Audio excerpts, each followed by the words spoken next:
Suivez tous les lundis, mercredis et vendredis votre émission Toc Toc.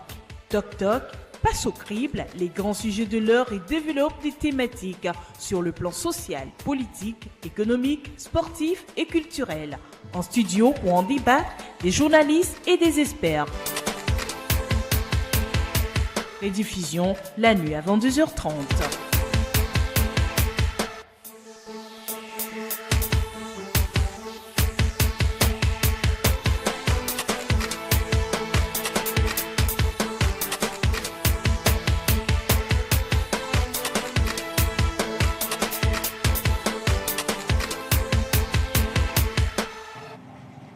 Bonjour à toutes et à tous, c'est avec un agréable plaisir que je vous retrouve ce matin encore sur les antennes de LCF de la radio City FM 89.9 MHz pour votre émission Toc Toc.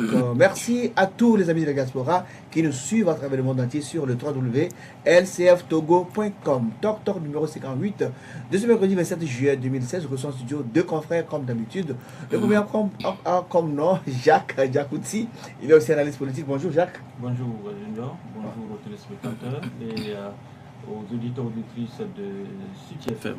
Merci d'avoir accepté notre invitation. Notre second invité, son nom c'est Maxime Domigny, il est le rédacteur en chef du journal L'Alternative, c'est un bi-hebdomadaire. Bonjour, oui, Maxime. Qui sort le mardi et le vendredi, petite publicité. Oui. Bonjour et bonjour aux téléspectateurs, téléspectatrices et puis auditeurs et auditrices.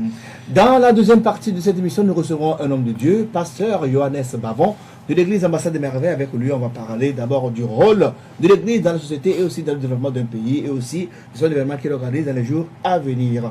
Avant toute chose, le jingle est derrière la une des journaux.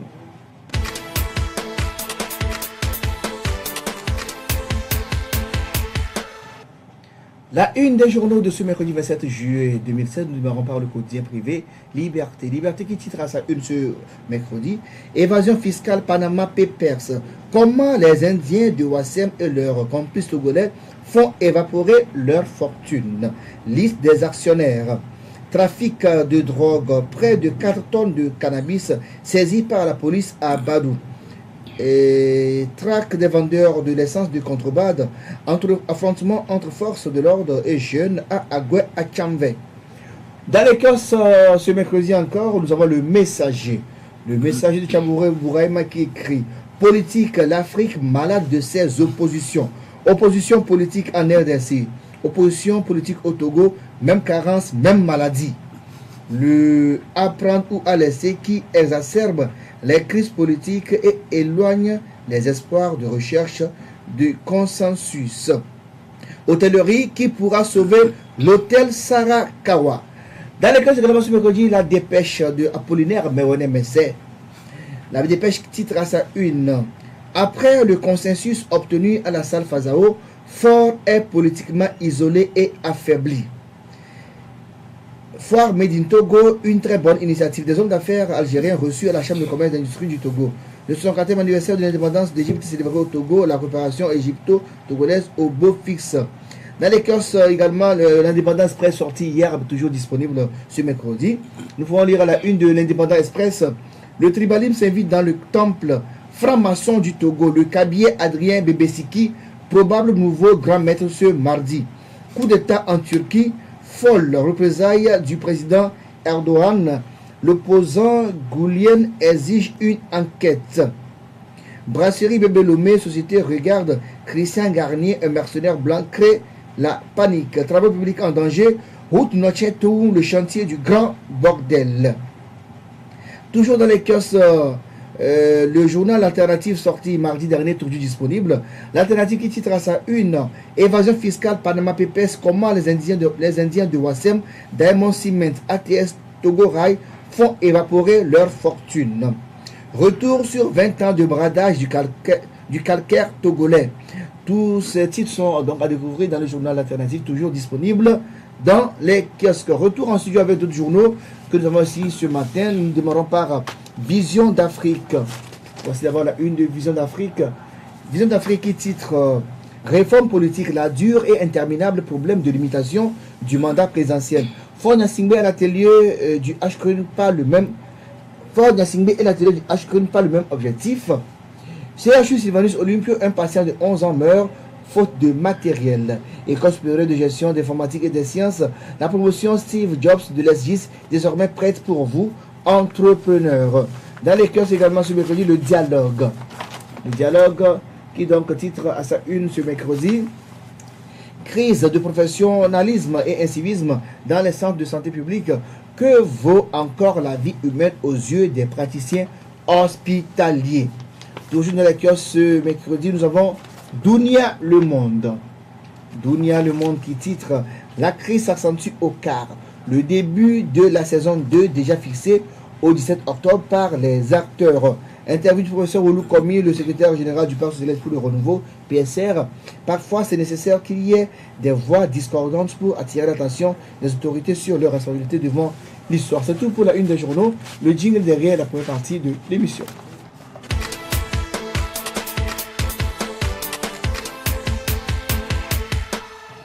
Retour en studio avec nos confrères Maxime Domenier de l'Alternative et Jacques Dapouty. Bonjour chers confrères. Bonjour. Alors avant toute chose, vous permettez que je lise ce communiqué de presse du patronat de la presse togolaise qui nous est parvenu hier soir. Communiqué de presse. Le PPT ne sera pas concerné par les activités de l'OTM. Par courrier en date du 30 mai 2016, adressé à l'OTM, le patronat de la presse togolaise PPT a manifesté son intention de faire partie du bureau de l'Observatoire togolais des médias. Cette requête répond à la nouvelle configuration de la presse togolaise qui compte plusieurs organisations patronales et syndicales. Pour être plus concret, le PPT a envoyé par le même courrier le nom de son représentant désigné pour siéger au sein du bureau de l'Observatoire. Plusieurs échanges directs et indirects avec l'ancien président de l'OTM, la secrétaire générale de l'Égypte et d'autres organisations déjà présentes à l'OTM ont suivi le courrier. Dans l'après-midi du 25 juillet 2016, c'est-à-dire hier, un courrier-réponse de l'OTM daté du 22 juillet, parvenu au PPT, exprime le regret de l'OTM de donner une suite favorable à la requête de compter le représentant du PPT dans son bureau. Ce refus confirmé est consacré quelques heures seulement après par la mise en place ce jour, mardi 26 juillet 2016, d'un bureau de l'Observatoire togolais des médias. Le PPT, à travers cette situation, comprend aisément que certaines organisations de presse nourrissent la volonté de donner à l'OTM un caractère d'exclusion et de mépris des autres organisations de presse. Face à la situation, le patronat de la presse togolaise informe les autorités de tutelle, les journalistes, les organisations de presse, les partenaires des médias et l'opinion qu'il ne sera concerné ni sur le fond ni sur la forme par les activités de cet observatoire. Il met en garde le nouveau bureau élu contre toute tentative de porter son regard sur le PPT et les organes de presse qui le composent. Le PPT invite par ailleurs les journalistes togolais à dénoncer cette manigance d'exclusion orchestrée au sein de ce tribunal dit des pairs. Le PPT rappelle qu'il compte déjà en son sein des dispositifs d'autorégulation qui seront joués le rôle de tribunal des pairs dans l'objectif du respect des règles éthiques et déontologique. Nommé le 26 juillet 2016, le président Carlos Koblavi-Ketou. Si vous avez un mot à dire là-dessus, rapidement. Oui, bon, moi je ne suis pas patron, donc je ne suis pas dans le PPT, mais j'ai été responsable d'un syndicat, le Saint-Gite, et je regrette, autant que les amis, les patrons du PPT, que certaines organisations soient fermées. C'est comme si une secte réservée à un certain nombre de personnes, parce qu'on ne peut pas dire que c'est un tribunal des pairs qui se donne le droit de se prononcer sur toute la presse togolaise, mais refuser que certaines organisations soient représentées au sein de l'OTM. C'est vraiment regrettable. Bon, j'espère que les responsables actuels de l'OTM ils vont finir par ouvrir. En tout cas, s'ils veulent que l'organisation jouisse d'une légitimité, ils n'ont pas d'autre choix que de s'ouvrir à toutes les organisations de la presse togolaise. Sinon, voilà, il y a certains comme le PPT qui leur tiendront en tête, comme on le sent bien dans ce communiqué. C'est regrettable. Un mot là-dessus, vous êtes l'ancien président du COROP, je le rappelle. Oui, je crois que, vous savez, c'est une crise qui vient encore de naître au niveau de la presse togolaise, mais j'ose croire que très bientôt, les responsables vont surmonter cette crise pour permettre à la presse togolaise, parce que vous savez, les conclusions des états généraux de la presse togolaise, l'une des dispositions, c'était de voir comment fédérer les associations patronales de la presse togolaise en une association patronale, et l'autre aspect c'est au niveau de l'organisation de l'autorégulation, voir comment également cette association pouvait abriter en son sein les autres organisations, les autres associations et syndicats qu'il y a dans notre pays. Mais je crois que la façon dont les choses sont passées hier, où d'autres organisations et associations ne sont pas intégrées par rapport à cette élection, il faudrait rapidement chercher les pistes à approcher les autres responsables de ces associations, de ces organisations, et voir comment nous allons travailler ensemble. Parce qu'aujourd'hui, quoi qu'on dise, la seule organisation qui contient en son sein toutes les organisations et syndicats et associations, c'est l'OTN, parce que c'est notre tribunal de paix, après effectivement la HAC. Donc j'ose croire qu'avec cette synergie au niveau de la HAC, j'ose croire que les responsables de la HAC et les autres organisations pourront se retrouver pour voir comment nous allons trouver vraiment une solution à cette crise qui vient encore de naître au sein de la presse togolaise. Évidemment, rapidement qu'on puisse trouver effectivement une solution pour que nous puissions avancer. On ne peut pas rester là dans des crises ouvertes tout le temps entre nos confrères, alors que nous avons un seul but, un objectif commun.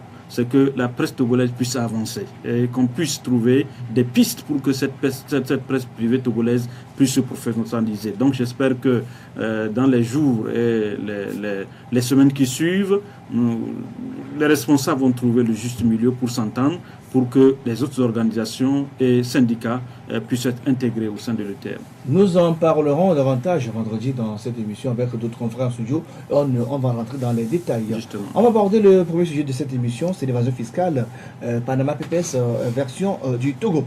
L'Alternative, dans sa parution d'hier, a publié un grand dossier sur l'évasion fiscale, les fameux Panama Papers version Togo.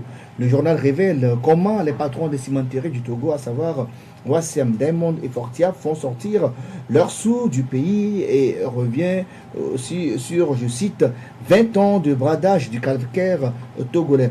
Liberté y revient dans sa parution donc de ce jour. Alors, Maxime Domini, vous êtes le rédacteur en chef du journal Alternative qui a sorti ce dossier hier. Alors, est-ce qu'on peut savoir davantage, qu'en est-il au juste? Oui, en fait, justement, comme vous l'avez dit, ça fait partie du grand scandale mondial Panama Papers. Vous savez, Panama Papers, c'est en rapport avec un cabinet panaméen, un cabinet spécialisé dans la création de ce qu'on appelle des sociétés écrans. C'est un cabinet panaméen qu'on appelle Mossack Fonseca. Et donc, ce cabinet qui a des clients un peu partout dans le monde, dont notamment un certain Messi et d'autres personnes, d'autres célébrités dans le monde. Et ici, chez nous, les patrons, les Indiens, les patrons de Wassem, c'est le même patron de Wassem, Fortia, Diamond, ATS aussi, et Togo Rail. Togo Rail, c'est les mêmes personnes qui contrôlent toutes ces entreprises. Et donc, ces patrons aussi sont des clients de ces cabinets. Et donc, nous avons eu accès à un certain nombre de données. Et nous avons découvert que disposent, en dehors des sociétés qu'on leur connaît ici, disposent des sociétés écrans, de ce qu'on appelle des sociétés offshore, des sociétés écrans. Et le rôle de ces sociétés, généralement, c'est de dissimuler des fortunes à l'argent. Pour caricaturer la chose, ils viennent au Togo, ils font des affaires au Togo. Mais pour éviter de devoir payer des taxes et des impôts au Togo, ils font tout pour rapatrier les sous à l'extérieur du pays pour qu'on ne découvre pas la taille de leur fortune. Parce que, en fait, vous savez que les impôts se calculent sur la fortune, sur les recettes, tout ça. Et donc, tant que vous ne faites pas assez de recettes, ça veut dire que vous payez moins d'impôts. Et donc, voilà. Et donc, eux, ils ont intérêt à ne pas payer ou à payer moins d'impôts. Et donc, ils ont créé des sociétés écrans, justement, un peu partout dans les îles. Si le cabinet est basé au Panama, les sociétés même sont créées, mais dans les îles comme les îles Vierges britanniques, comme l'île de Man, qui sont des îles des paradis fiscaux autant pour moi avérés. Et donc l'intérêt pour nous les Togolais, c'est savoir comment est-ce que des gens viennent faire des affaires ici, mais pas n'importe quelle affaire. Il s'agit d'extraction minière, il s'agit de l'exploitation du calcaire togolais. Et ça fait 20 ans qu'ils exploitent le calcaire togolais. Ça veut dire qu'un jour, on ne parlera plus de calcaire, parce que le calcaire, c'est pas une ressource renouvelable. Ça va s'épuiser. Ça va s'épuiser, c'est en train d'être épuisé. Parce que c'est quand même des millions de tonnes qui partent chaque année. Je vais peut-être vous étonner, mais le calcaire, depuis plus de 10 ans, le calcaire est plus exporté, la quantité de calcaire extrait au Togo dépasse de loin la quantité de phosphate, par exemple, extraite au Togo. Ça veut dire que c'est... Le clinker est plus reluisant alors, hein? Oui, c'est pour donner une image de la quantité de calcaire qui est extrait. En fait, le calcaire est extrait, transformé en clinker, le clinker transformé en ciment, en fait. Voilà, donc la ressource minière, c'est le calcaire d'abord. Et donc la quantité de calcaire qui est extrait au Togo, cette quantité-là dépasse la quantité de phosphate. Pour vous donner une idée de la quantité de comment est-ce que l'exploitation, c'est une exploitation à grande échelle. Et de l'autre côté, au lieu que ceux qui exploitent ce calcaire versent un minimum au pays, paient au moins la fiscalité, tout ça, les impôts, ils font évader ils trichent l'État. Ils trichent l'État, c'est ça. Ils trichent l'État. Je vais vous donner cet exemple que nous avons cité dans le dossier. Il y a 2 ou 3 ans, la justice les avait condamnés à payer, à dédommager les propriétaires terriens, les terrains sur lesquels ils ont installé leur mine. Rendez compte que sur plusieurs de leurs comptes, on n'a rien trouvé. Les comptes étaient même déficitaires. Sur le compte qui était le plus gagnant, on n'a trouvé que 77 millions.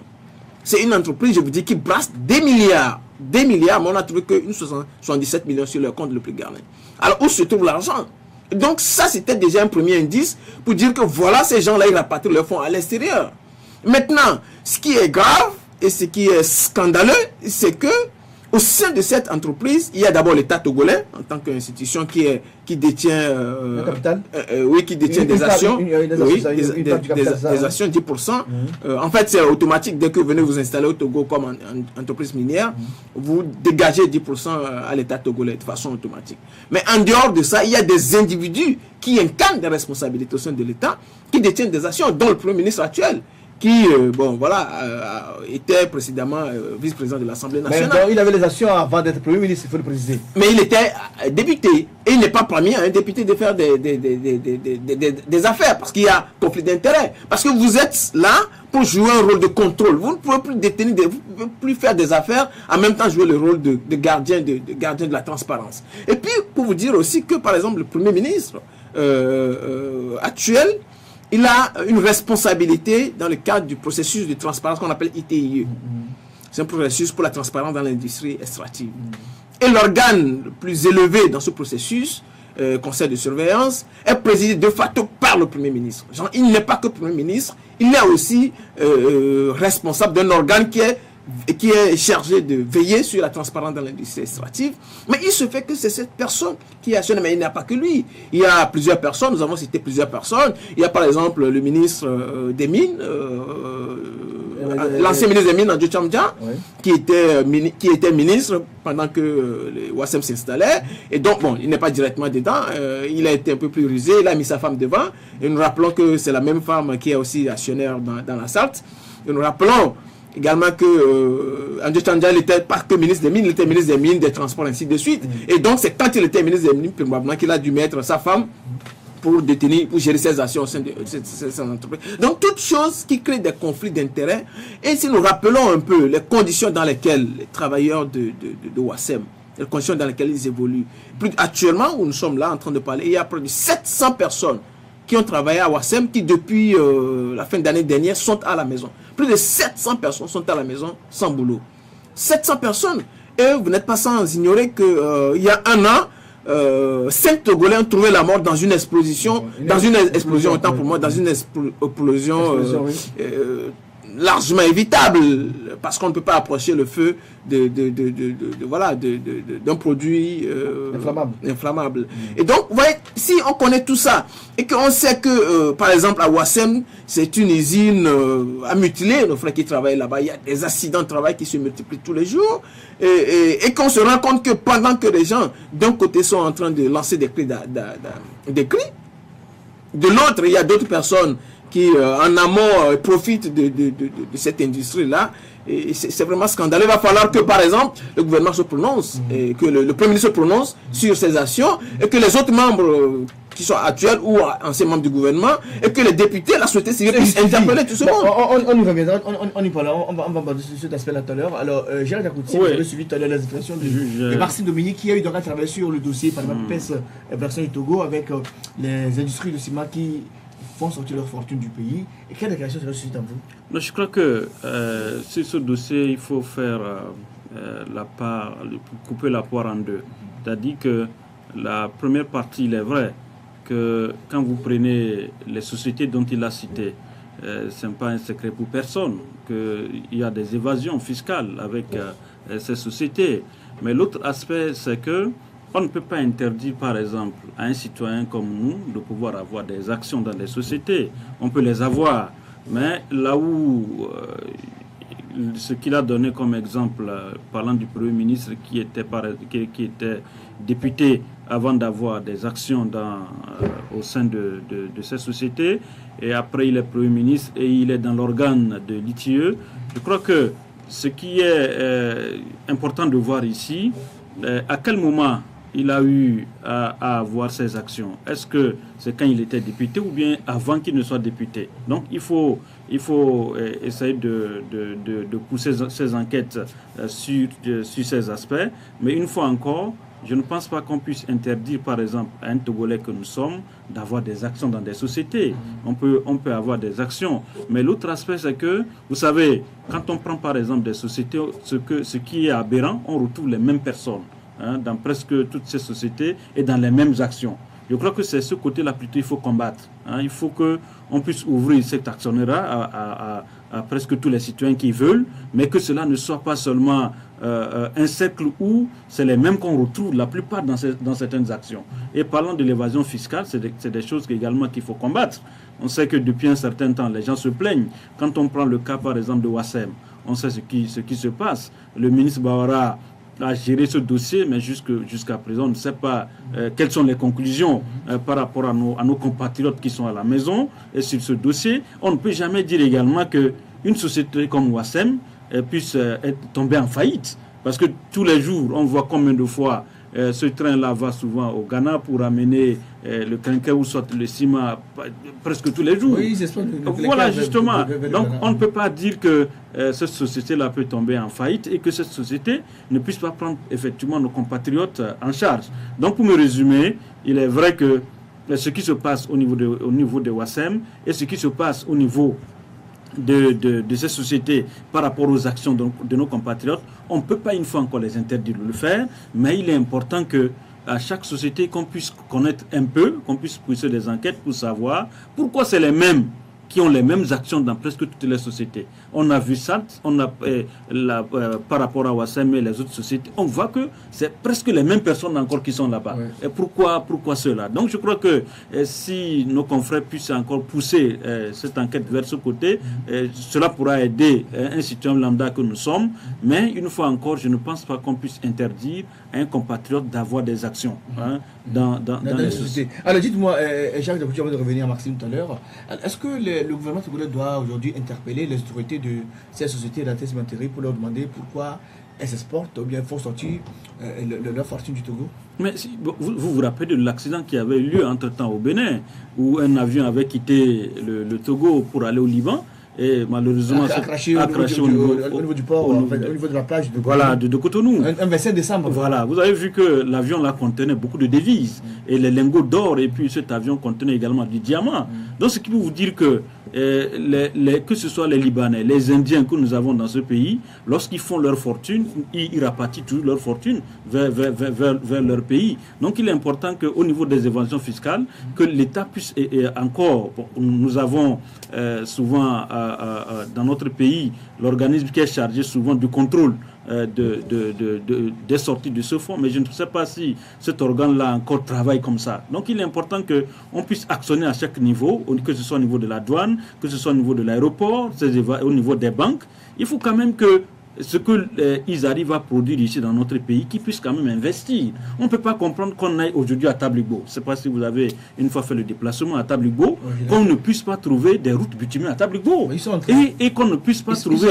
Oui, mais c'est parce que les gens... Et qu'on ne puisse pas trouver de l'eau potable, par exemple à Tabligo. Donc les hôpitaux. Donc il est important aujourd'hui que l'État puisse une fois encore avoir l'œil dans la gestion. C'est vrai que l'État a sa part lorsqu'il vient investir, mais il est important que l'État quand même puisse de temps en temps voir ce que ces sociétés-là font pour le bien de la population. Alors, Marcin Dominique, dans d'autres pays, par exemple le Ghana, l'Afrique du Sud, c'est interdit de sortir des devises. C'est interdit de faire le renseignement vers l'étranger. Alors pourquoi chez nous, Togo, on laisse les sociétés faire Oui, vous savez, je rappelle que le Togo est le premier pays le plus affecté par l'évasion fiscale en Afrique. Qu'est-ce que cela veut dire? Ça veut dire que c'est le pays où il est plus facile de faire des affaires, de rapatrier sa fortune à l'extérieur du pays. Et qu'est-ce que cela représente? Cela représente que, en fait, des gens viennent, ceux qui font les affaires ici, au lieu de payer des impôts à l'État pour que l'État puisse, par exemple, construire des routes, pour que l'État puisse, par exemple, construire des hôpitaux, payer aux enseignants, ainsi de suite, que des gens, eux, refusent de payer. Ils font des affaires, ils profitent de nos infrastructures, ils exploitent, surexploitent les Togolais, ils font les affaires, mais ils ne consentent pas à verser un minimum pour le pays. Et ici, on parle de ressources minières épuisables. Vous vous rendez compte, ça veut dire que le Togolais de, je sais pas quoi, d'ici 10 ans, 15 ans, 20 ans, bon, il n'aura pas de calcaire, par exemple, à exploiter, bien à faire exploiter pour développer le Togo. Et tout ça aura été déjà exploité. Mais à qui cela a profité? Ouais, non, c'est ce qui est vraiment, vraiment dommageable. Et puis, ce qui est regrettable, et je maintiens ma position sur cet aspect de la chose, c'est que des Togolais sont complices. Oui, sont complices. Et puis, pas n'importe quel Togolais. Vous savez, comme il a dit Jacques, le citoyen il a le droit de détenir des actions dans les entreprises. Maintenant, mais il y a ce qu'on appelle des incompatibilités, des conflits d'intérêts. Tu ne peux pas être député et faire des affaires. Donc, si tu veux être député, va être député. Si tu veux faire les affaires, va faire les affaires. Alors, tu ne peux pas être Premier ministre, avoir des responsabilités et avoir des affaires, des actions dans une entreprise qui fait de l'évasion fiscale. Vous comprenez? Ça veut dire que, par exemple, le tiers qui s'acharne sur le cordonnier de la route, le cordonnier qui est installé dans le coin. Vous savez combien de fois les gens sont harcelés? Ceux qui font les petits entrepreneurs, ça et là, comment ils sont harcelés par les fiscs au Togo. Pendant qu'on harcèle ces petits entrepreneurs, on laisse des gens même qui brassent des milliards, on les laisse faire partir leur fortune à l'extérieur, au vu, au su de tout le monde. L'État est bel et bien au courant de ça. L'État togolais sait très bien que les Indiens de Wassem, de ATS, de Diamond Cement, et ainsi de suite, ils font évaporer leur fortune du Togo, les fortunes qu'ils réalisent ici, ils font évaporer ça du Togo, l'État est au courant. Et on découvre que des responsables, ceux qui sont appelés à jouer un rôle de gardien, de veilleur, que ces gens-là, ils ne jouent pas leur rôle. Au contraire, non seulement ils laissent faire, au contraire, se rendent complices de cette situation. Et l'État se contente de certains deals. Vous savez, il y a quelques années, l'État togolais a demandé 3 milliards à Wassem. 3 milliards. Voilà, dans des conditions comme ça. Je me rappelle que nous... Pourquoi les 3 milliards ça veut faire quoi? Ils avaient dit qu'ils voulaient bitumer la route Théviers Table-Bois avec, mais ils l'ont pas fait. Ils l'ont pas fait parce que ça fait au moins 2 ou 3 ans. Nous, on avait appris dans un premier temps que c'était 300 millions. On était parti rencontrer le ministre des Mines. Et lui qui nous a révélé qu'en fait, c'est pas 300 millions, mais c'est 3 milliards. Et que les 3 milliards étaient rapatriés, étaient envoyés au trésor public. Mais que bon, si l'État n'a pas pu réaliser le projet pour lequel il avait demandé les 3 milliards, que c'est peut-être parce qu'il y avait eu d'autres priorités à l'État. L'argent servi à faire autre chose. Oui, que bon, l'argent servi, en un mot, l'argent, les 3 milliards ont servi à faire autre chose. Du coup, la route n'a pas été bitumée. Donc, c'est maintenant que, comme vous l'avez dit, la route est en train d'être bitumée. Et jusqu'où? C'est une route, la route qui est en train d'être bitumée, c'est la route qui sert à Wassem pour faire passer ses camions. Maintenant, est-ce que les petites routes qui relient Table-Igbo aux autres cantons, est-ce que ces routes sont bitumées? Et comme l'a dit Jacques tout à l'heure, vous savez, l'exploitation du calcaire à Wassem, ce n'est pas seulement une question d'argent, mais c'est une question de santé aussi. Vous savez, dans la zone à Table-Igbo là-bas, il s'est développé rapidement. Il s'est développé des maladies, plusieurs maladies de la pneumonie, tout ça. Et donc, mais alors que au même moment, il n'y a pas de centre de prise en charge de ces maladies. Vous savez, donc, ça veut dire que des gens qui viennent faire des affaires, qui créent des dommages à l'environnement, aux personnes qui habitent dans la localité, il faut évaporer leur affaire, ils laissent la maladie et les dégâts au Togolais. C'est vraiment scandaleux. On y reviendra peut-être dans les semaines et jours à venir. On va parler donc d'une autre information. L'information est publiée par le quotidien privé Liberté dans sa parution de lundi dernier.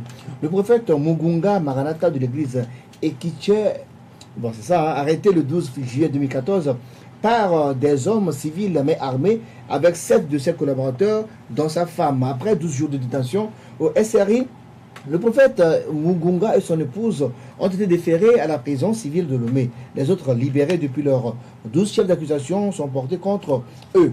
Après 2 ans de détention, et l'affaire est donc au point mort. Le pasteur Mugunga et sa femme n'ont jamais eu de confrontation avec les plaignants. Bizarre tout ceci, Jacques Dapouty. Bon, vous savez, c'est un pasteur que je connais un peu. Et puis, il faut reconnaître que notre pays, le Togo, est le seul pays où quand vous faites un peu le tour dans la sous-région, que ce soit au Nigeria ou même au Gabon, son pays d'origine. Vous savez, ce n'est pas souvent aisé pour un Togolais de créer une église, par exemple, au Nigeria, d'en créer également au Gabon. Mais prenez l'exemple de notre Togo, notre pays, le Togo. Vous voyez que la plupart de ces étrangers créent des églises facilement. Oui. Il n'est pas aisé à un Togolais d'aller créer une église au Nigeria. Et que ce soit même au Gabon, même au Ghana à côté, ici, ce n'est pas du tout facile pour les Togolais.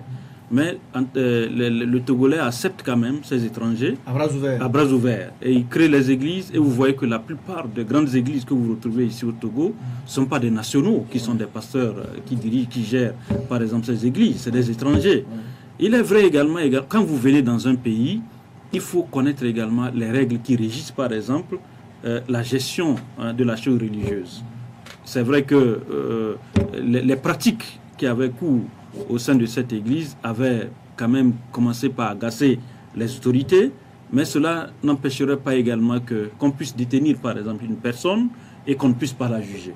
Du moment où vous connaissez les faits, parce que selon les chefs d'accusation, je crois qu'il y en a plus de 12 oui. Voilà, chefs d'accusation portés contre ce pasteur. Il est important que depuis, je crois que c'est 2014 qu'on l'a arrêté. Il faudrait que la justice togolaise puisse organiser son procès. Vous ne pouvez pas aussi le garder comme ça en prison, sans jugement, il est là. Déjà du moment où on connaît par exemple ce pourquoi on l'accuse. Quoi qu'il est important aujourd'hui que la justice togolaise puisse le juger et qu'il soit situé par rapport à ce qu'il a fait. Et l'autre aspect, c'est qu'il est arrêté à du moment avec sa femme. Et la femme aussi également détenue là-bas à la prison civile. Donc il faut que le ministère de la Justice puisse organiser le procès de ce monsieur et qu'on lui situe sur ses responsabilités. Mais l'autre aspect également de la chose, il faut reconnaître que du moment où vous êtes dans un pays étranger, il faut tout faire pour respecter les règles qui régissent ce pays-là, en matière de la liberté de religion. Il est vrai qu'il y a cette liberté de religion, mais il y a également les garde-fous qu'il faut mettre par rapport à cette liberté pour ne pas freiner à cette liberté et surtout respecter les cahiers de charges. Parce que quand vous allez par exemple au ministère de l'administration territoriale pour obtenir un récépissé, vous énumérez ce qu'on appelle votre confession de foi, ce pourquoi vous croyez avant de créer votre ministère. Du moment où vous sortez du cadre de cette confession de foi, là vous voyez que vous avez des problèmes. Ça se comprend. Il faut que le ministère de la Justice, ils n'ont qu'à aller vite, ça fait 2 ans, ça fait beaucoup. Ils n'ont qu'à organiser effectivement son procès et qu'il soit situé par rapport à ses responsabilités. Maxime Dominier, les avocats du pasteur Mugunga et sa femme dénoncent aujourd'hui la violation de leurs droits. Alors que faut-il faire rapidement? Oui, bon, il se fait que c'est un pasteur qui est concerné et que le ministre de la Justice lui-même est un pasteur. Tout comme le président de la Cour suprême. Voilà, qui est un pasteur également. Voilà, donc nous avons en face plusieurs pasteurs. Donc on va leur demander, voilà, comme il a dit Jacques, d'organiser le procès pour qu'ils puissent être situés. Vous savez, c'est très facile au Togo, comme ça, de prendre les gens, de les jeter en prison. Et voilà, et on les oublie là-bas. Ce n'est pas bien. Ce n'est pas seulement le pasteur qui est dans le cas. Bon, c'est de son camp qu'on parle ce matin, mais je suis persuadé, et nous avons plein de cas de personnes qui sont à la prison, qui font des années sans même rencontrer un juge. Donc sans savoir exactement ce dont on les accuse. Et c'est vraiment regrettable. Vous savez, moi je fais partie de ceux qui croient que la justice togolaise fait partie des problèmes que connaît ce pays. Le jour où la justice sera indépendante, que la justice sera professionnelle, vous savez, on nous accuse souvent, nous les journalistes, de manque de professionnalisme, mais je pense qu'il y a un secteur bien plus sensible que la presse, qui est celle de la justice, qui manque de professionnalisme et qui se laisse manipuler par voilà, des gens, n'importe qui se lève aujourd'hui, demande à un juge de lui envoyer telle ou telle personne en prison, et on oublie la personne là-bas, ce n'est pas bien. La liberté, oui, la liberté est vraiment sacrée. Vous savez, on a pris l'habitude de Togo de violer les droits des gens, que bon voilà, on n'a plus la notion de la sacralité qui entoure la liberté. La liberté est un bien qui est très sacré. Donc on ne peut pas se permettre comme ça tout le temps de prendre des gens parce qu'on leur reproche ça, ou bien parce que sa tête ne plaît pas, ou bien parce que il parle mal de telle personne qui ne devait pas faire, et puis on les jette en prison. C'est vraiment regrettable. Et donc nous invitons, une fois encore, je ne sais pas si ça va apporter, si aura un effet, mais nous invitons la justice à plus de professionnalisme, à ne pas se laisser manipuler par des gens pour jeter des citoyens comme ça en prison. Ce n'est pas bien. Et puis, je rappelle toujours que le Togo peut ne pas rester comme ça ad vitam aeternam. Il peut arriver qu'un jour le Togo change. Il changera forcément. Voilà, donc je ne vous le fais pas dire. Donc lorsque ce pays va changer, chacun aura à rendre compte des actes qu'il a posés entre-temps. Vous vous rappelez le cas de l'ancien ministre burkinabé qui avait été précédemment magistrat et qui avait mal géré l'affaire Zongo. Voilà, c'est l'affaire Zongo. On l'a nommé ministre, la population a dû tempêter. Les artistes, ont dû tempêter pour qu'il puisse démissionner. Et il n'avait pas d'autre choix que de démissionner. Et son passé l'a donc rattrapé. Donc il ne faut pas que les gens posent des actes aujourd'hui qui peuvent les rattraper demain.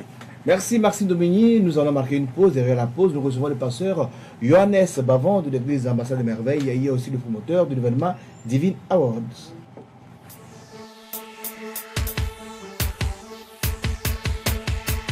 Suivez tous les lundis, mercredis et vendredis votre émission Toc Toc. Toc Toc passe au crible les grands sujets de l'heure et développe des thématiques sur le plan social, politique, économique, sportif et culturel. En studio ou en débat, des journalistes et des experts. Rediffusion la nuit avant 2h30.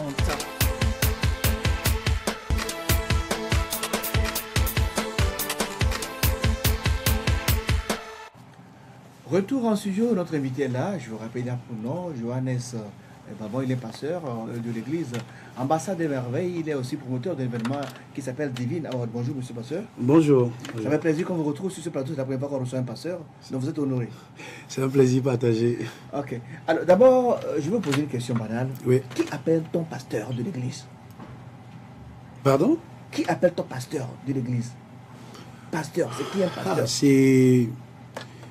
C'est un peu délicat parce que le pastorat, ce n'est pas une profession, c'est un appel.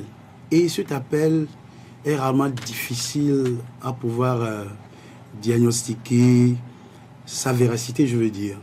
Donc, on dit qu'on est pasteur, pas parce qu'on a été simplement dans une école de pastorat ou parce que on veut faire ce travail-là. Non, c'est un appel qu'on reçoit.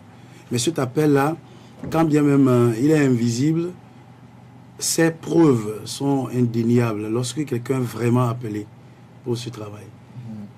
Et donc, quel est le rôle du pasteur dans la société? Voilà. Aujourd'hui, le pasteur a beaucoup de choses à faire parce que l'éducation a pour sa source la capacité de croire en l'éducateur. Nos enfants reçoivent ce que nous leur disons d'emblée parce que ils ont une foi innocente qui accepte ce que les parents leur disent parce qu'ils ont confiance en ses parents. De la même manière, les pasteurs sont des gens en qui les gens croient, ils ont une confiance en eux et parce que on se dit qu'il représente Dieu. Alors, le pasteur, à cause de ce privilège-là, est le moteur ou l'instrument principal pouvant aider à l'édification, la formation de la société. Lorsque la société doit être modelée d'une certaine manière, les pasteurs doivent être des clés principales parce que des gens croient en eux.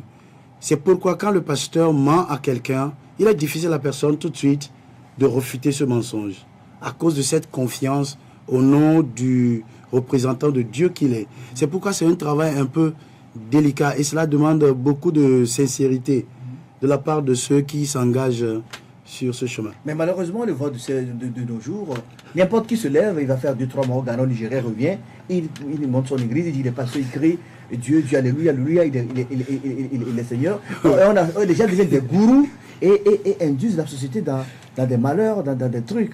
Alors, comment vous expliquez cet état de choses? Bon, je dirais que vous n'avez pas tort. Malheureusement, c'est pas seulement dans le métier de pasteur, les journalistes aussi, bon, voilà. Ouais, mais je suis d'accord avec vous. Là, on parle de pasteur, hein. On parle de pasteur.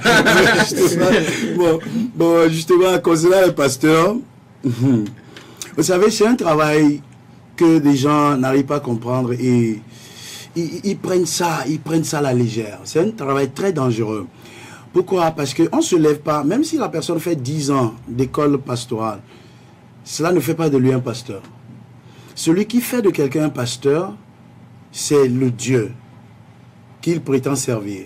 Et si Dieu l'appelle, s'il y a cette relation entre lui et Dieu, ça lui sert de garde-fou. Lorsqu'il, en tant qu'être humain, il veut faire certaines choses qui peuvent extrapoler les normes morales ou quelque chose, cette relation qu'il a entre lui et Dieu, ça lui sert de frein. Mais si la personne n'a pas cette relation avec Dieu, et cette relation est née souvent par cet appel, Dieu l'appelle et Dieu le guide. Mais s'il n'a pas cette relation d'appel avec Dieu, ce qui se passe c'est que il est un homme ordinaire. Il s'en va, il tombe dans la boue, il tombe dans n'importe quoi. On se demande s'il est tombé sur la tête, mais il fera des choses même qu'un individu qui ne connaît pas Dieu ne ferait pas. C'est ça le problème. Alors, tout à l'heure, vous avez parlé par exemple du rôle du pasteur dans la société. Oui. Est-ce que vous avez l'impression que vous, les pasteurs togolais, vous jouez assez ce rôle, genre, en dehors de la prêche à l'église, en dehors de, excusez-moi, cet essai, en dehors de la cotisation à l'église, tout ça, est-ce qu'il vous arrive de vous intéresser aux problèmes des membres de l'église, que sont l'injustice sociale en dehors de l'église, les problèmes politiques, d'autres sociopolitiques en ville, tout ça. Récemment, par exemple, l'église catholique a sorti, et c'est une énième fois que l'église intervient dans le débat sociopolitique, mais on voit rarement d'autres pasteurs tenir dans ces genres de positions. Est-ce que vous avez l'impression qu'au Togo, vous les pasteurs, vous jouez ce rôle? Est-ce que vous personnellement, il vous est déjà arrivé d'intervenir dans le débat public au Togo, par exemple, pour interpeller les uns et les autres? Bon, d'accord, oui, c'est une question très pertinente. La réalité est que je ne parlerai pas pour les autres. Okay. Je parlerai pour nous et pour notre Église. L'Église, le rôle principal de l'Église, comme je venais de le dire, c'est l'édification de la société. Et notre Église a reçu cette mission d'ailleurs pour le développement. D'abord, lorsque nous parlons souvent du sous-développement qui caractérise nos pays africains, nous ne savons pas que ça a une source spirituelle. La source spirituelle du sous-développement, c'est la maladie mentale, c'est-à-dire l'incapacité de se reconnaître comme une personne de valeur, de se donner une certaine dignité. Et si des gens doivent avancer, la société doit évoluer, il faudrait qu'on enseigne aux gens comment ils doivent se connaître, se donner la dignité, savoir qu'ils valent quelque chose et ils occupent une certaine position dans la société. Alors, et ça, c'est ce que le pasteur doit faire. Et c'est ce que nous faisons. Bon, parlant des questions politiques, etc., la politique est une obligation civique. Tout citoyen a l'obligation soit de participer au pouvoir ou soit d'exercer le pouvoir. Peu importe qui il est. C'est pourquoi quand il est question d'élection, on appelle tout le monde. On n'appelle pas seulement ceux qui sont des politiciens, même ceux qui sont à l'âge de 18 ans. Donc, à partir de qu'ils soient dans un village ou dans une ville, ils doivent aller voter. Dans certains pays, d'ailleurs, c'est obligatoire sous peine de sanction. Voilà. En Belgique, par exemple. Voilà, en Belgique. Donc, vous voyez, c'est le travail de tout le monde. Et surtout, les pasteurs, sans toutefois chercher à être partial, parce que le sentiment partisan risque de diviser l'Église. Et le pasteur doit être capable de déceler les injustices, les difficultés de la société et proposer des voies et moyens, avoir des idées et à donner aux gens et surtout servir de maillon. Quand la prochaine intervention du pasteur Bavon sur par exemple les difficultés de la société, les injustices sociales, ainsi de suite? Ah ben, je suis à votre disposition, invitez-moi, je serai là. Bon, nous savons que quand nous parcourons par exemple la parole de Dieu, il est souvent dit d'aller à Jérusalem, en Samarie et juste aux extrémités de la terre. Oui. C'est-à-dire pour évangéliser et c'est de sauver les âmes. Oui. Mais ce que nous constatons aujourd'hui dans notre pays, c'est que les gens sont restés toujours à leur Jérusalem. C'est-à-dire que quand vous prenez certaines églises, vous ne les trouvez que dans un quartier et pas dans d'autres quartiers. Donc, est-ce que une église qui se trouve, par exemple, à Jérusalem, c'est-à-dire dans un quartier, oui, peut se réclamer, par exemple, d'avoir une emprise comme église dans un pays? D'accord. Cette question est une question de stratégie et une question de maturité technique. En quel sens? D'abord, quand une église est née, l'église est née avec une certaine doctrine. Et avant qu'on ne dise que l'église doit se multiplier, aller dans tel pays, etc., il faut que l'édifice soit fondé d'abord. Et ça, c'est le problème que nous avons souvent dans les pays. Vous voyez quelqu'un qui ouvre une église aujourd'hui parce qu'il veut tout de suite brûler les terrains et avoir beaucoup de fidèles. Alors, il va prendre les églises, les succursales partout. Et ceux qui sont des pasteurs devant ces églises-là, ils n'ont aucune maîtrise. Ils n'ont pas eux-mêmes la maturité de conduire les gens. Et je dirais que c'est des bébés spirituels qui ont besoin eux-mêmes d'être dirigés par les gens. Et c'est là où vous voyez, aujourd'hui l'église est ouverte. Et demain, c'est des scandales, vous écoutez là-bas. Et après, l'église est capotée. C'est pas... Vous voyez, l'immeuble qui tiendra longtemps n'est jamais construit à la hâte. Nous, par exemple, nous n'avons qu'une seule branche. On est à Lomé maintenant, ça fait quelques années, nous n'avons qu'une seule branche. Pourquoi? Avant d'aller ouvrir une autre église, il faut que les pasteurs qui sont dans notre dénomination comprennent le message que nous avons reçu. Eux-mêmes, ils doivent traverser cette école et après cette école, on doit les mettre à l'épreuve. L'épreuve, c'est pouvoir leur donner peut-être une église de 50 personnes, une église de 30 personnes et voir de quoi ils sont capables. Et c'est parti de là qu'on pourra dire ouvrir les églises. Bon, sur le moyen technique, nous savons que ouvrir une église maintenant, ce n'est plus comme avant. Avant, au temps de nos pères spirituels, des gens comme les pasteurs Mitré, les pasteurs William Tété et autres, à leur temps, lorsqu'ils ouvraient les églises, il suffit, des gens avaient encore trop confiance en Dieu. Ils ouvraient des églises facilement parce qu'il y avait des moyens, des gens venaient aider. Vous voyez? Et c'est en ce sens qu'en ce moment-là, lorsque 3 personnes se rassemblent dans une salle comme ça et commencent par acclamer, il suffit de dire Alléluia, vous allez voir que le dimanche prochain, les gens du quartier vont se joindre à eux. Oui. Mais à cause des événements qui se sont suivis, certains abus dont la population a été l'objet, donc ça fait que aujourd'hui beaucoup de personnes ont une grande réticence. Ils sont réservés. Ils sont très réservés. Et c'est pour cause, puisque les pasteurs aujourd'hui, ils ne visent que l'argent. Ah, mais justement. Et Dieu nous a dit de cotiser, on va construire ça, cotiser, Dieu t'a béni, il faut donner 100 000, 200 000. Et ce faisant, les gens se sentent abusés, manipulés, escroqués à la limite. Justement. Et c'est l'un des facteurs qui rendent l'ouverture des églises aujourd'hui très difficile. Même si vous avez de l'argent. Bon, comme je le disais en ce début-là, des gens viennent donner leur terrain, des gens donnent leur voiture et tout. Mais aujourd'hui, ce n'est plus le cas. Vous allez constater... Ils ont ouvert les yeux. Oui, oui, bien sûr. On ne peut pas me voler 2 fois, la 3e fois, je vais laisser voler. Vous comprenez? Voilà, c'est ça le problème. Donc, et en dehors de cela, vous allez voir que même si aujourd'hui vous avez de l'argent et que vous voulez aller ouvrir une église, peut-être vous allez vous retrouver là-bas avec votre femme et vos enfants. Pourquoi? Parce que à cause de ces facteurs que nous venons d'énumérer, vous constatez qu'il y a des gens, on voit, c'est encore une église, ah, attention, on va voir. Je sais ce que nous avons enduré à Lomé avant d'arriver là où nous sommes aujourd'hui. Mais il faut, pour cela, beaucoup de sérieux, beaucoup d'honnêteté et montrer beaucoup de preuves que vraiment on est de Dieu, quoi. Mettre un accent sur la parole. Ouais, l'argent aussi, il faut pas être hypocrite. Il ne faut pas être hypocrite parce qu'il est impossible de construire une église aujourd'hui sans l'argent. Nous, notre église est basée sur des aides humanitaires. Vous voyez? Donc, dans notre église, on prend sur des orphelins, des personnes âgées et tout ça là. Ça a besoin de l'argent.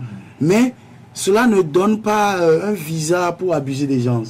On n'a jamais demandé à notre église, levez-vous, qu'est-ce qui va donner 500 000, qu'est-ce qui va donner 1 million. Ces choses-là, c'est bon, ça ne se fait pas chez nous quand même. C'est caduque chez vous, c'est dépassé. Bon, ça ne se fait pas. Nous, on n'a pas reçu cette éducation-là. Mon père spirituel, s'il m'entend faire ça aujourd'hui, c'est Voilà pas... des pauvres. Oui, des pauvres. Donc, il n'a jamais fait ça devant moi. Donc, moi, je marche dans la foi. Si c'est 10 000, je gère ça. Si c'est 20 000, je gère ça. Il y a un comité pour gérer ou bien c'est vous qui gérez? Non, nous avons un comité. Alors, on va revenir à un sujet pour lequel vous Vous organisez les Divine Awards. Qu'est-ce que c'est Divine Award d'abord? En fait, la Divine Award est un événement créé par notre ONG Megamind. Et Megamind, c'est cette association qui rassemble les professionnels dans tous les domaines de la vie. Nous savons que il y a certaines personnes qui sont bien dans les arts, d'autres qui sont bien dans d'autres domaines.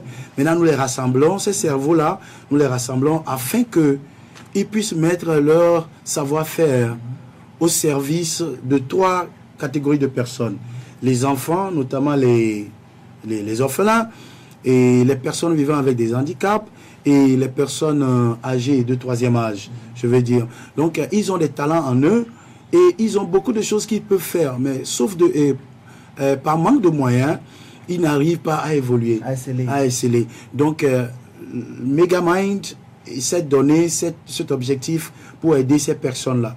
Alors, la Divine Award a été créée par Megamind pour former et développer et puis promouvoir les talents de ces artistes, de ces 3 catégories que je venais de citer, à savoir les enfants, les orphelins, les personnes vivant avec des handicaps.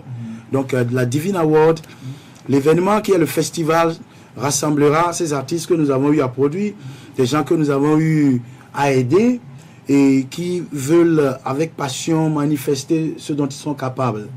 Et dans cela, nous allons avoir des compétitions, il y a des défilés de mode, il y aura des spectacles de comédie musicale, il y aura aussi des artistes qui viendront. Des concerts de chansons? Oui, des concerts de chansons.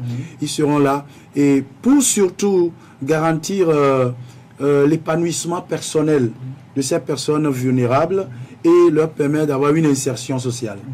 Alors ça aura lieu quand et qui sont les participants donc, à ce festival? Ouais, cela aura lieu ce vendredi, c'est-à-dire après-demain, à partir de 17h.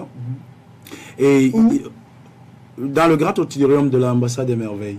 À Casablanca? Oui, à Casablanca ici. Et nous avons des artistes qui ont aussi le même objectif que nous. Ils sont vraiment imprégnés dans la chose. Des gens comme Caporal Wisdom. Il y a Black Tea aussi qui viendra. Il y a Dieudonné Willa. Et puis il y a Diffason. En dehors de cela, nous avons... Mais ça, c'est des artistes du monde, entre griffes. Qui ne font pas le gospel, forcément. C'est du monde, c'est les gens du monde, comme vous le dites. Mais c'est une curiosité de constater qu'un pasteur invite... Parce que ce n'est pas tous les jours qu'on constate que des pasteurs fassent la compagnie, bien font la compagnie de ces gens. Au fait, je ne suis pas surpris, c'est peut-être la 7e fois qu'on me pose la même question dans la même journée.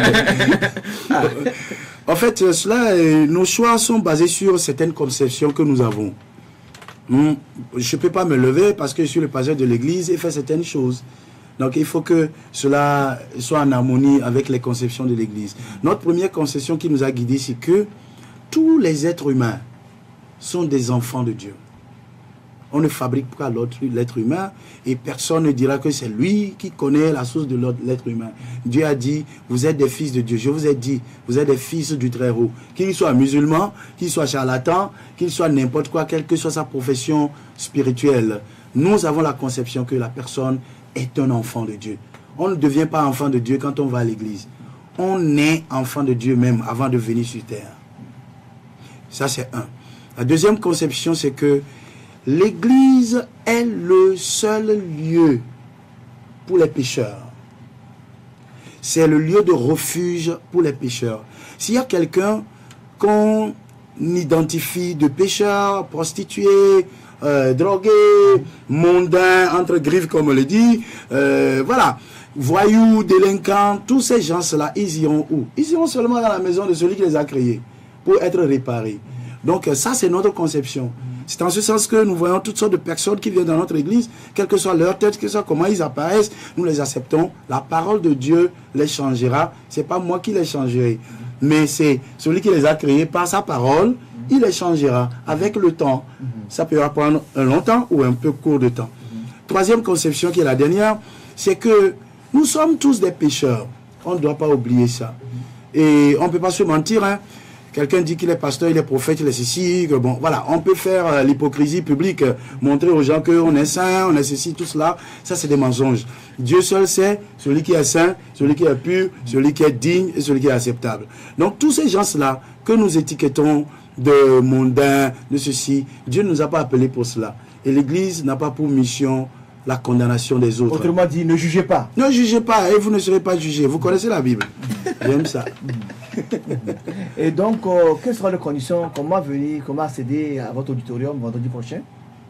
Ah oui, nous avons un pass forfaitaire, bien sûr, qui est de 3 000. Et nous avons des partenaires qui nous ont aussi beaucoup aidés. Ces partenaires ont des cas d'invitation spéciales, VIP, avec des places réservées pour ces gens qui ont voulu supporter le travail. Donc, l'entrée, c'est 3 000 francs CFA. Oui. Et les partenaires, eux, ils ont des cartons pour venir. Oui. Donc, les partenaires peuvent aider les personnes vulnérables, les gens qui sont qui n'ont pas d'argent pour venir. Oui, oui. Ces gens peuvent aller voir les partenaires prendre les cartons d'invitation. Oui, ils peuvent, mais où les trouver, ils ne savent pas. C'est ça le problème. Okay. Donc, si je comprends bien, l'événement n'est pas pour les personnes vulnérables, c'est pour les riches. 3 000 francs CFA, c'est beaucoup. Ah ben non. En fait, l'événement, c'est ça qui va servir au financement de ces vulnérables dont nous parlons. Parce qu'après l'événement, nous avons une visite de 3 centres. Nous avons la visite des centres d'orphelinat, nous avons la visite de la traumatologie à l'hôpital, et nous avons la visite aussi du centre psychiatrique de Zébevi. Et c'est là-bas que nous allons faire des distributions, des vivres, etc. pour ces personnes-là. Maintenant, en dehors de cela, ceux qui sont des talentueux, qui ont ces potentialités et qui viennent à nous dans Megamind pour être produits. Donc, ils ne viendront pas... Vous avez un studio de production? Oui. IAM TV. IAM TV, ok. Oui. Okay. Donc, ce n'est pas au niveau de l'église. Okay. Mais c'est privé. Oui, c'est privé. Bon, mais ça sert l'église aussi. Mais est-il que ces gens-là qui viendront pour être aidés et être produits, ils ne viendront pas pour nous payer. Il faudrait que nous les accompagnions. Gratuitement. Donc, à ce niveau-là, on a besoin de sous. Et c'est à quoi sert tout ce fonds que nous rassemblons. Et tout ça, derrière, l'objectif, c'est quoi? Que voulez-vous atteindre au finish? Voilà. En fait, l'objectif, c'est quoi? C'est que nous croyons que le bien-être de notre pays regarde certaines personnes seulement. Alors que un pays est construit par la pierre qu'apporte chaque citoyen. Ce que vous savez faire, que vous faites maintenant, est en train de construire le pays d'abord, avant de vous satisfaire vous-même. Et la satisfaction personnelle vient toujours de la satisfaction de l'intérêt général. C'est ce que nous n'avons pas comme culture ici. Nous devons commencer à avoir cet objectif, à savoir que lorsque nous parlons de développement, le développement est un travail communautaire et non individuel. C'est lorsque j'ai quelque chose et j'apporte à l'autre, et l'autre aussi apporte à moi, que je peux être développé et que lui aussi sera développé. Donc le développement n'est pas l'œuvre des politiciens seulement, c'est l'œuvre de chaque citoyen. Donc nous, l'objectif que nous poursuivons, c'est quoi? Nous ne pouvons pas tout faire, mais nous avons certaines personnes qui ont certains talents et qui ont certains professionnalismes. Donc ils peuvent mettre ça pour bâtir les jeunes. Regardez par exemple dans notre pays ici, on a beaucoup de personnes qui ont des talents, ils ont grandi avec cela, ils sont partis à la tombe avec. Alors que ces gens-là, leur talent pourrait apporter des milliards à ce pays. Mais on les a laissés comme ça. Abandonnés. Nous n'avons pas la culture de développement, d'abord de reconnaissance de la valeur de l'autre et de s'engager, de s'investir à le développer. Ça, c'est le problème des pays africains. C'est pourquoi, par exemple, dans notre pays, quand quelqu'un fait quelque chose de bien, c'est cette personne que nous attaquons. Pourquoi? Parce que nous n'avons pas été éduqués à valoriser les autres. Donc ça, c'est ce que nous voulons renverser. En essayant de déceler, de découvrir les valeurs et de pouvoir les développer. Vous voyez, moi je veux arriver à un point où un jour, Un petit orphelin dans un coin de peut-être d'Angpin ou Kara ou quelque part pourrait dire que Dieu merci, je suis né dans un pays où les gens qui sont là-bas savent reconnaître les valeurs. Je n'avais personne, mais j'avais mon pays. Je n'avais personne, mais j'avais les dirigeants de mon pays. Il faudrait qu'on parvienne à cela. C'est ce que nous voulons poursuivre. Ok, pasteur, tout à l'heure, avant que vous n'arriviez dans le studio, on parlait justement du pasteur Mugungu. Vous le connaissez? Mugonga, autant pour moi, ouais. Ah ben, vous le connaissez? Je suis désolé, je ne sais pas, je ne le connais pas. Vous ne le connaissez pas. En fait, il s'agit d'un pasteur qui a été arrêté depuis 2014, c'est ça? 2014 2014, oui, depuis 2014, avec sa femme et qui est à la prison civile de Lomé actuellement, voilà, qui n'a jamais rencontré ses contradicteurs, et voilà, qui est là, qui lance des cris d'alarme. Quelle est votre réaction par rapport à cette situation? Un pasteur qu'on arrête avec sa femme et d'autres fidèles qu'on garde depuis 2 ans à la prison civile de Lomé. Voilà, qui ne sait pas quand est-ce qu'il va sortir, mais quand est-ce que son procès aura lieu. Rapidement, en 20 secondes. Non, juste, puisqu'on a un pasteur, cela me fait un peu mal qu'un confrère soit dans cette situation. Mais vous savez, notre situation judiciaire en Afrique, et notamment au Togo, donc je ne sais pas dans quelle procédure il est, je ne sais pas quels sont les chefs d'accusation et je ne maîtrise pas le dossier. Mais seulement, je demanderais que la justice se manifeste vite parce que dans une affaire pénale, il faut la phase de procédure. Mais s'il est en phase de procédure, ça ne peut pas faire 2 ans en prison. Déjà, c'est un peu difficile à concevoir. Bon. Ok. Pasteur Johannes Bavon, merci d'avoir répondu à notre invitation. Merci. On vous laisse l'occasion de laisser le mot de fin. Merci beaucoup.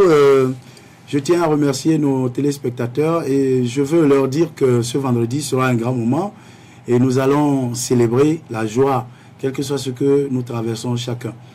Et vous ne serez pas déçus parce que la partie sera très grande. Donc le rendez-vous c'est donc à l'église Ambassade de Merveille à Toko Casablanca. Oui. À quelle heure? C'est à 17h. À 17h. Oui. Mesdames, Messieurs, docteur de ce mercredi 27 juillet s'achève ainsi. Merci pour votre fidélité à renouveler cette émission. Et c'est dans le même plaisir que je vous retrouve vendredi pour un nouveau numéro. Portez-vous bien. Merci aux confrères en studio ce matin.